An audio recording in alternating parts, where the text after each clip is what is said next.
Adam Moody, welcome to the Story Engine podcast. Hey, thanks for having me, Kyle. Super happy to be here.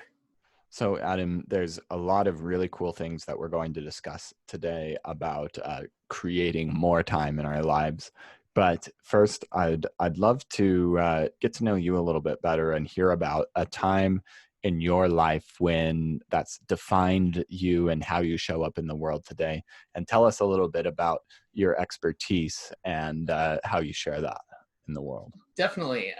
This is going to be something that hopefully people can give me some feedback on, and your listeners can, because this is something I haven't told too often, but it definitely defines me. So we'll go back to around 2013, 2014, and I was working. I actually used to be an engineer. My background was in physics.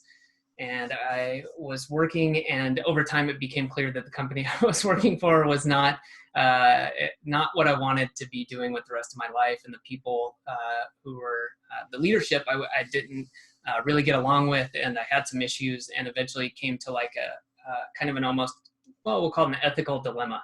And I said, I'm a human being. I need to pay the bills. I need to eat, but I also see that like where I'm at in my life right now is at a crossroads, and I don't want to keep doing this. And I feel like this business is crossing some lines.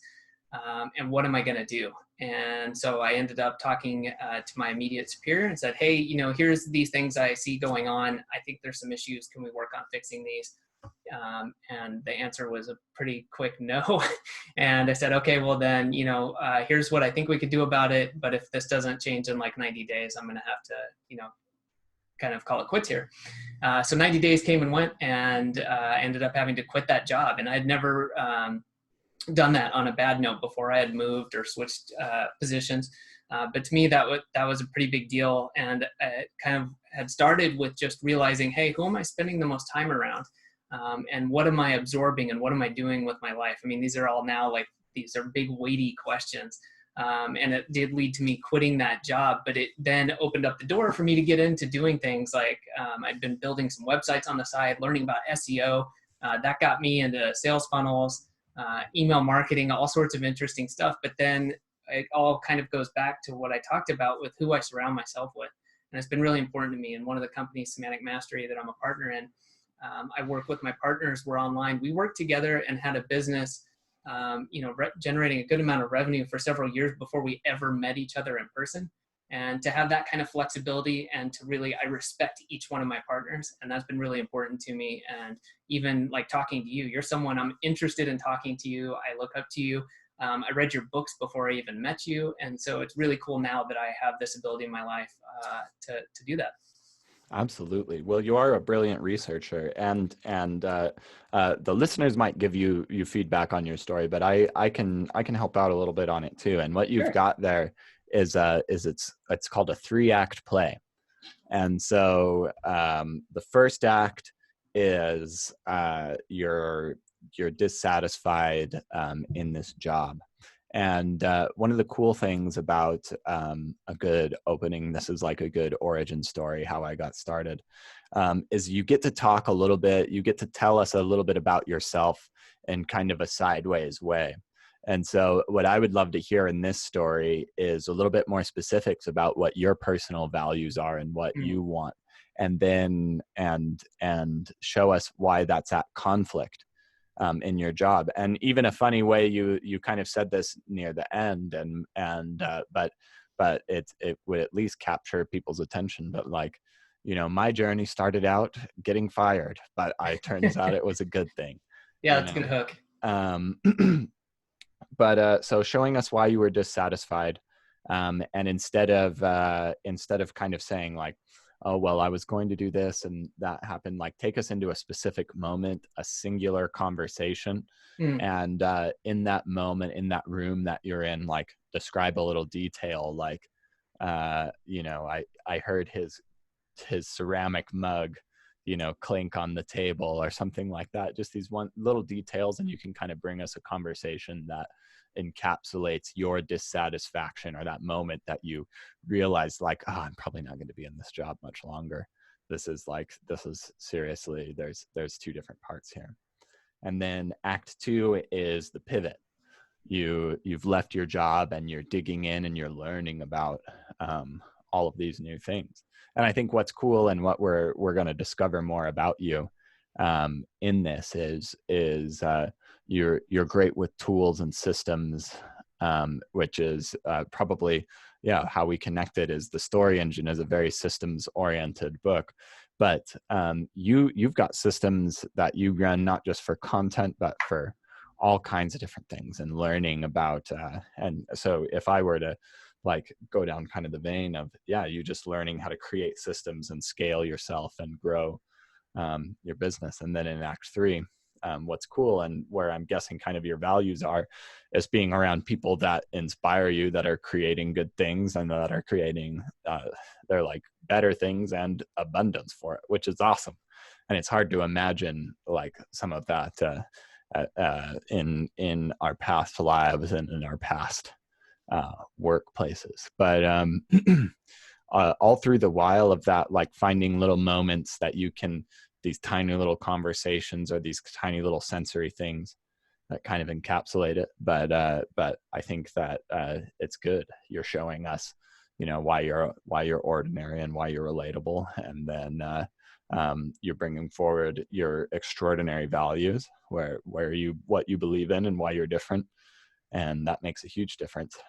And then you can show a little bit more of your expertise and how things have come through in Act 3. And that's the one interesting thing.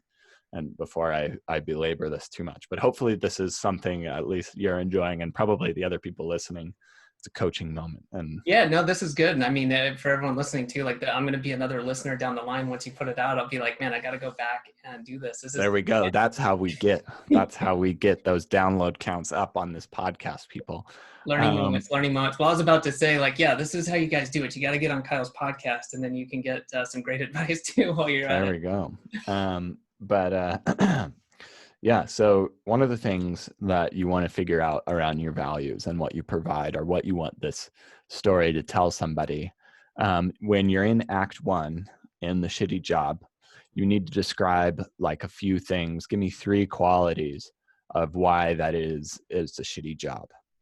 And then in Act 3, you run your own business, you're doing your thing, you're learning your stuff, you're providing your services. They need to be the 3 things that were in the shitty job translated. So, I was overweight, I was sleepy, and I was mad at myself too. I'm the best shape of my life. I'm stoked all the time, and I'm very clear-minded. And so that was obviously very like simple, but if you can bring that together, all of those different things into your 3-act play, then what people will want to learn from you and want to hear from you and want to invest with you in is the transformation that you describe in Act 2. That's what you provide. That's who you are. And that's how you make people better.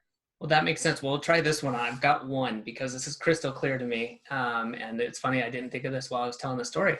And maybe people will relate to this. So I remember driving down to work one day, and I only had a 15-minute commute. It was in upstate New York, really easy. And I just woke up, and I wasn't even in a bad mood, but I was going to work, and I remember coming to a stoplight and just like putting my head on the steering wheel and like punching the steering wheel with both my hands, just kind of. There it is. And just that's like, what is, where am I going in my life? Like, what am I even doing? Like, I'm glad I wasn't like next to a cliff or something, because at that moment I might have just like yanked the wheel and just like gone over the edge. So anyways, that's the one. And it's like, that's a true story, that to be at that point. And then thankfully I haven't had that feeling since. Of course. And well, thank you for sharing that with us. And that's one of the magic things about this process. I do workshops like this where I work with people all the time like this. And when like people have all of these stories and they know they have the stories, but when you're like, hey, do you have stories, that just doesn't always like come out so smoothly or efficiently. Which is points out maybe a strange reason why I asked that question. Tell me a story right at the beginning of the show. But once you start to understand the purpose of a good story, or you come up with, you can just start describing purposes of stories to people, and then it helps categorize, because when you're just like a story, we're like, we have thousands. But when you start to put parameters on things of like, tell me about a story of a time when you almost are like, you really wanted to take action and you almost didn't, but then you did, and you're all the better for it. Like, I wanted to wake up really early to go on a hike to watch the sunrise, and then I woke up and I was like, oh, there's no way I want to, but it was the best sunrise ever. Then you can make these same kind of points, like you teach the moral of that, and you show, hey, well, this is like like a lot of us, we don't want to do these investments in ourselves, or like wake up early, but they reward us in the long run. But anyway, yeah, that's some good story stuff. But I want to get some coaching from you now, because what you were telling me before you got on the call, and I don't know if you've done yourself enough justice, yes, just describing what you do, but you're a productivity expert. And you've got tons of systems for all kinds of things in your life, and you're constantly asking yourself, what can I automate and what can I delegate? Which is actually something you mentioned. You have a certain Tuesday ritual, which I think is pretty interesting. It's an interesting day in the week where most people, I feel like, aren't usually reflecting on Tuesdays. But can you tell me a little bit about that? Yeah, definitely. I'd be happy to. So like Kyle said, we were talking earlier, and I mentioned, again, a story, very short, but I had decided to share at a small live event a couple of years ago, just a little bit about my own process that I had for myself. And this came about because I was talking to people about automation and systems, and how they could save time in their businesses, and talking to a small group of digital marketers. And I asked people a few questions, and realized that a lot of them weren't spending any time kind of on themselves, that they would look at their business and say, I need to put a system in here, or do this or that. So I shared with them what I do, and it's relatively simple, and it's one of these things where you hear it and you're like, oh yeah, this is really, really simple. Why am I not utilizing this? So here it goes. What I do every Tuesday, and I picked a Tuesday because it's a day where I generally don't have things going on. It's not a Friday afternoon. It's not Saturday when I'm out trail running, and I don't have any meetings planned. So I block out 30 minutes up to an hour, and I get out of the office. So I work from home. So I make sure I at least get outside. If the weather's bad, I'll maybe go to a different room. But what I love to do is go to a coffee shop. So I'm kind of breaking free, and that becomes my new location. So it puts me in the mode of, hey, I'm not in my normal work mode. And then I have a little spreadsheet in Notion, but you can do this with pen and paper. And I just ask myself 3 questions. And the important part of this is I actually write down the answers. I don't just think about it. So the first question I ask myself is, what's working well for me right now? And how can I get more results like that? And the second question is the opposite. What is not working well right now? And how can I do less of it or get rid of it? And the third question is, what is one thing that I can automate, delegate, or delete? So a little bit similar to question 2, but I find that they have different answers. And the important part is I don't rush myself, but I make myself write an actual answer to every single one of those. And sometimes, just like anything else, you can be stuck, or you'll come up with something that maybe isn't that great, but every once in a while, you'll get these real golden nuggets where maybe it's the beginning of an idea, or maybe it's just something small that adds up. And going back to that conversation about when I first talked about this at a small live event, I kind of showed this, and it's hard to do audibly, but I'll do the best I can. But what happens here is, let's say you spend, like I do, 30 minutes a week, and you do this every week for a year. So you're investing 30 minutes of your time. And let's say that the only thing you get out of this is 5 minutes. But that 5 minutes is saved every week. So I'm assuming you automate, delegate, or delete a task that takes 5 minutes of your time each week. And you keep doing this. So you're investing 30 minutes, and you're saving 5 minutes recurring. Over the course of 1 year, you'll end up with something like 115 hours of savings, which is like a work week, like a full in terms of time, right? A work week is 40 hours. So I don't mean just the working days, but it's crazy. You'll get back a week, 2 weeks, however you want to define it. It's just a crazy amount of time, because you're saving that time over and over and over again. It's just stacking. It's like compound interest of time.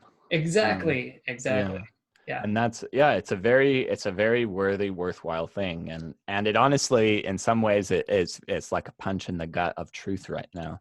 because especially when you're running an agency, or you're running a business, or you're doing anything that seems like it's a job and it's important, there's so many urgent things that are like, no, but what about these emails from the client?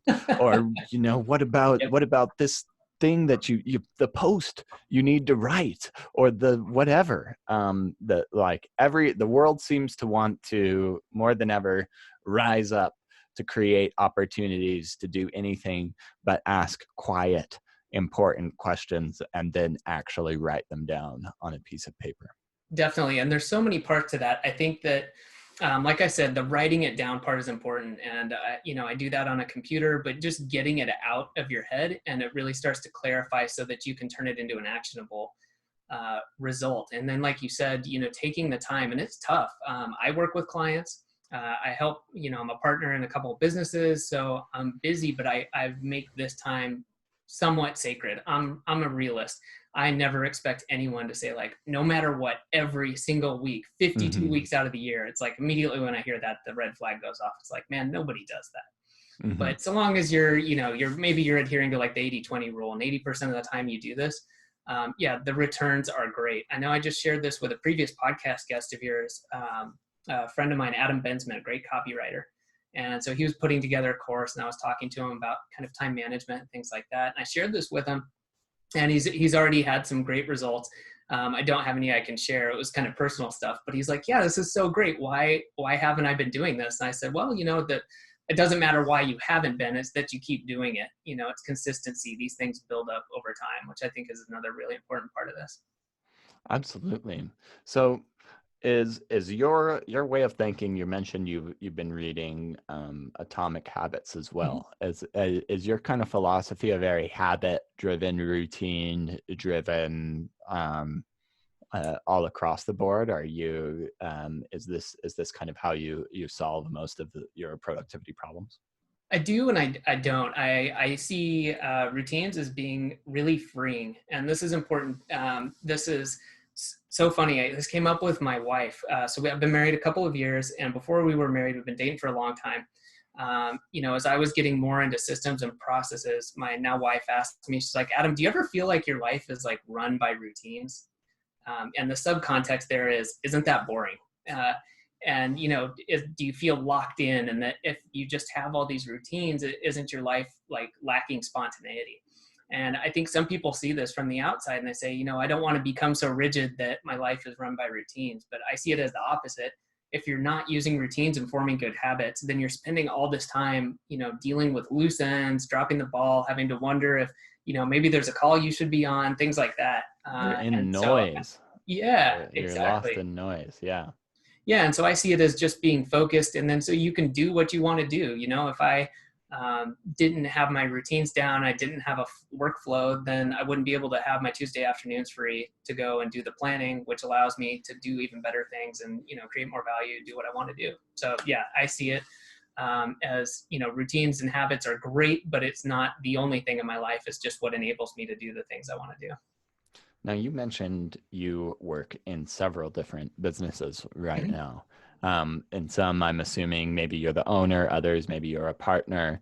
And in this world, I think this is a very common thing. I think a lot of people listening to this, maybe they're a virtual assistant with a couple of gigs, or a freelancer with a couple of gigs, or, that we often have to divide our time between many different things these days. And I think it becomes challenging when several things are kind of like, we're all really important right now, and it's they all see themselves as the most important thing, but it's hard, and it may not exactly be clear for you. And so I imagine there's been cases where you've had to navigate this, and this might be even a process of your reflection. But how do you use kind of your systems and your habits and Gotcha. keep everything balanced? Yeah, I think that's a really good question, Kyle. I think that everyone has that. And I would really quickly, I'm going to ask you, do you feel like you have to deal with this yourself? Like you have conflicting interests and it's something you need to deal with? All the time. Okay. Yeah, I help out. I travel up to Milwaukee, Wisconsin right now to I help teach workshops for another company up there.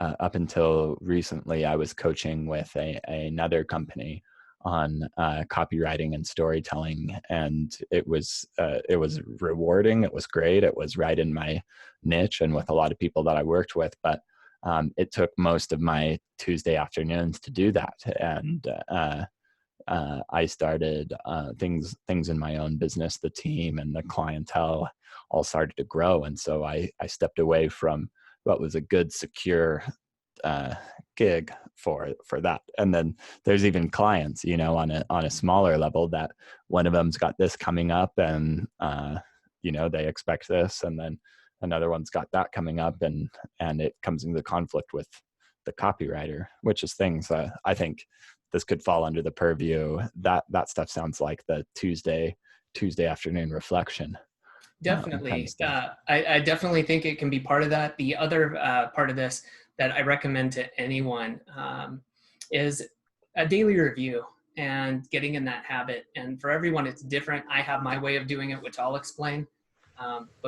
Just like with the weekly reflection or review, it's simplicity and making it so it works for you. So what I do is just getting all of my tasks together and almost starting with kind of a getting things done or GTD method. I just like to make sure that I have everything. If you use Todoist, if you use Wunderlist, if you use Notion, Evernote, whatever it is, making sure you know what those things are and getting them all together in the morning before you actually start getting sucked into work. Because I guarantee you, the moment you open Slack, you open email, whatever it is, you're going to get carried away. I mean, it's human nature. I do it. So I keep myself out of that stuff.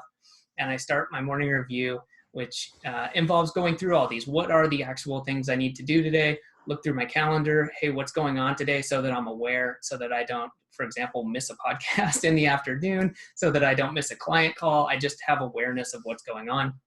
And from that point, I can then do a little bit of a triage in the sense of saying, hey, what's important today?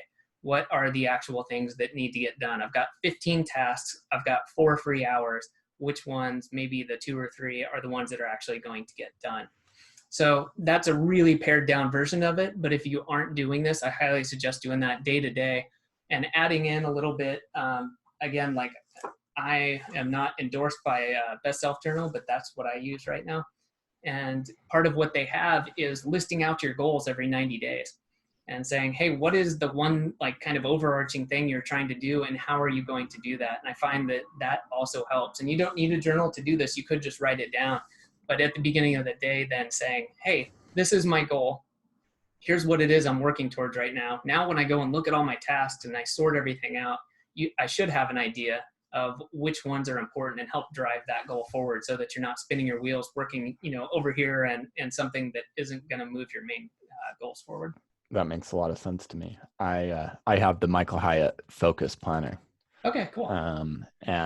Yeah, I think it's nice. It's really nice to have something physical to write on to navigate the day. And I'm very good at the morning routine. I'm very structured. I can get up, do kind of prepare my mind, and then open up my Focus Planner and make sure, I'm kind of writing throughout the week and making sure everything's in there. Where I'm particularly weak, I must say, is the work close down routine. Yes. Do you have some work close down routines? Because for me, it's like, okay, the thing's done. I'm going to get out of the house and go for a walk. I'm going to turn on the television, but I just kind of like tear myself away. Yeah, I've got a few thoughts on this. And this is funny. I really was doing this very regularly for a long time. Like the last quarter, I stopped. And I had just stopped because I stopped doing it. And then I said, this is interesting. I'm stopping it. So there's some resistance internally to doing this. So I'm just going to stop doing it and see what the results are. And so the jury's still out on that. But that's part of all of this, is like making it work for you. And it's more for me about what the results are than just doing it to do it. So like, if you just stop doing the end of day routine and it has no negative impacts, then maybe it's like, hey, that can go, do what works. So I will say though, for anyone who's looking into this, Cal Newport, the author of Deep Work, has a really good article on the end of day routine that I love. And I basically completely modeled what I did after him, and including like he says, I forget the exact phrase, but he says something to himself. He does a quick review of his remaining tasks. He looks over his calendar for the next day. He gets prepared. And then when he's done, he says like, I am done for the day. And that's like, the mantra that like kind of Nice. It's a releases magic himself. spell. Turn off Yeah. the anxiety. We're good. Yeah. But Well, without going yeah. into the like, hey, you'll just feel better. I like to loop this around back to why and the results you can expect. And the reason people might want to do this is to keep that stuff from building up in your head. Like if you just say, I'm done, or you're tired at the end of the day and you just walk away, but maybe you haven't looked at your calendar, you don't know what's going on, maybe you didn't finish your to-do list and there's still things kind of hanging out in the open. So it's kind of wrapping that up so that your brain isn't worried about it on your off hours, and you can go be present in what you're doing. Maybe you're going out with your friends, maybe you're having dinner or going out on a date night or something. So the idea there again is just to get better results. Mm-hmm. I'll argue for it, even though I said I don't do it. But another good thing is you're you get to reward yourself. Especially, it's nice. That's another thing about the physical books, and really writing a real check is infinitely better than clicking a box check. Yeah. At least as far as my experience goes. But you can be like, yeah, I did the thing, and you just are like, it's like an affirmation of like, I did what I said I was going to do, and it helps you build trust in yourself. And I think that's really important, because otherwise, like, often I think, at least for me, like things like ambition get in the way, because you're thinking like, oh, well, I could be doing all these things, I could be this much better, I could be growing. And you kind of see out onto the horizon of things. But if you're not grounded in, wow, look at all this progress I'm making right now, and you just kind of like tear away, and then you don't even acknowledge the good day and the success that you've had, it can feel like a treadmill, even if you're making progress. Oh, I totally agree. And I think it's good to remind yourself, even, when you come out the end of a day, even if it's a rough one, you're just like, man, I am just destroyed. Today has been rough. But no matter what, even on our worst days, right, we're getting things done. We're moving projects forward. There was good things. And so I think it's good to remind yourself of that. And I will add on to this that especially writing this stuff down, not just acknowledging it, but I don't care if it's in pen and paper, or again, if it's like Evernote or Notion, but writing down, hey, real quick, what went well today? What didn't?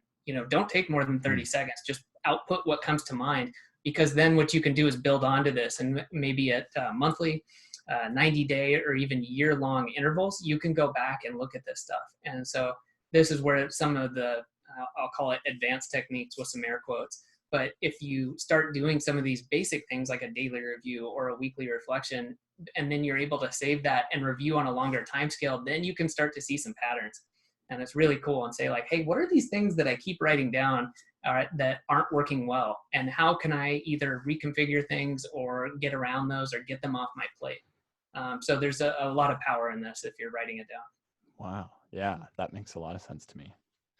Yeah, it's good. And like, I want to reiterate though, as we talk about this, that I really do mean it when I talk to people about this, is like, just keep it simple. I know some people, I'll use the term, are afraid of having some of these routines because they don't want their lives to be run by routine. But I always just say, look at the results, try it out, suspend your disbelief, try it out for a couple of weeks and see if it helps you. If it doesn't, then don't use it.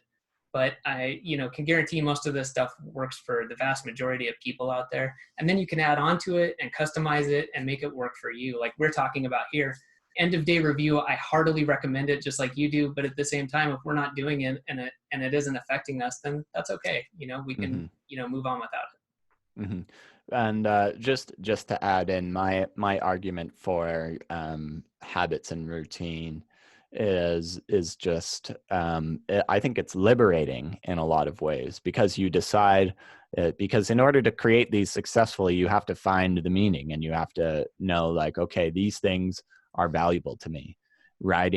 Waking up every morning and writing so much every day is important, or going to the gym, or whatever the routine is formed around. And you have to understand and know and perform, or like can have that, and you cut away all of the less good options. And so it liberates you to do what you want and to grow in the way you want. and to move forward and actually make progress and measure progress, instead of kind of being in a world where I think a lot of people are, and I think there's a satisfaction to it, but of just like being like, yeah, I did the day's work and now I'm done, not ever asking questions of like, is this what I want? Is this valuable? And yeah. So anyway, that's what I have to say. Yeah, no, I really think that's true. And, I don't think you have to chase that extra 1 or 2% gain. But, this provides a huge ROI, getting started. And then, like I said, customizing it too. So I really do, encourage people to give this a shot. And I'm kind of interested if people leave comments or reply about the podcast, who does this too? A lot of people I know have some sort of daily routine, or they think that they do, but they're not really consistent with it. So, it'd be interesting to me. A lot of what I can do and what I try to help people with is be realistic and actually do it, because there's just a staggering amount of information out there about how to be productive. But if you're not putting it into use consistently, then, like a lot of other things, it doesn't matter. So yeah, making yourself, go ahead. When working with somebody, I imagine you do this in kind of a coaching format, if not for, also with your team members and your businesses. But you look at an individual and you say, or you can kind of assess who they are and kind of their habits or their ideas or their motivators, and be like, these systems would work better for you than these ones, and this is how you can be productive. Yeah, definitely. And you can do this, happy to talk to people about this, or people can do it on their own. And, a lot of this is being honest with yourself. And I'll say cautiously, like, it's a learned skill, because we get in the habit of telling ourselves certain stories. And so writing it down can be a little shocking. But, something I guess I recommend people do is time tracking. Grab a sheet of paper, and for the next 2 days and 30-minute intervals, write down what you were doing. Don't, go crazy with it, but just write down one line, one quick sentence about what you did in the last 30 minutes. And I think that can be really eye-opening. It's something I do from time to time, once or twice a year. You don't have to do it very often, but you may think, I'm pretty good. I don't actually go on Facebook that much. And then when you look back on that piece of paper and you're like, oh my gosh, I went on Facebook like 6 times today. And I opened my email, 20 times, and I checked my phone. I stopped counting at 50 or something. And so it's just being honest with yourself. And that applies again to the weekly review, the daily review. And, nobody's going to look at this unless you decide to share it. But, writing down what you think is true and what's actually happening, and being honest with yourself. So you mentioned there are stories we tell ourselves. Yeah. What are some of the common false stories that you hear about people and productivity? That's a good one. To be honest, Kyle, I don't have a lot of stories I've heard from other people that I have found out to be like not true, but I will share my own personal ones. Yeah. And, that is that, I'm a systems person. That's something I told myself for a long time. And it's really funny, I think, because I mentioned at the very beginning of the podcast, but I'm an engineer by trade. Went to school, backgrounds in physics. I worked as an engineer. And it turns out that that's actually not my strong point. I'm certainly competent at it, but it turns out that I just recognize the strength of those systems and the results they provide. And that's why I like them. But there are people who are so much more systems oriented and who really get into the processes and enjoy it just for what they are. Whereas I look at them and see, okay, this is what's going to get me the result. So I'm going to go and do that. So for a long time, I told myself like, no, I'm a systems and process person. I just love these. When in fact, it's like, no, I just like the results. I don't want to be the person actually doing this unless I need to. So that was one. The other one, I think maybe this does apply. I guess I'll partially reverse my response to you, is that people feel that routines and habits are going to rule their lives, when in fact, it's something that kind of frees you up. And I really do believe that's true. And it's one that people see once they start implementing some of this and saying, oh yeah, this is great. I'm getting amazing results. I should do this, in different areas and reap the benefits. Well said. Very, very good stories and good strong points. Well, Adam, it's been a total pleasure, like exploring a lot of these different elements and systems. Where can we go to learn more about you and to kind of dig into some of your research and brilliance you have around these things? Well, thank you. That is a very nice word. But yeah, if you want to find out more, just head over to productivity.academy. You can find out more about me there, as well as anything to do with productivity, time management, automation, and team building. And then I recommend, if you don't have a daily routine, you can check out 14-day challenge. You can find that at challenge.productivity.academy. And I think that that's probably the best place for people to get started. Awesome, Adam. Thank you so much for joining us today. Thanks, Kyle.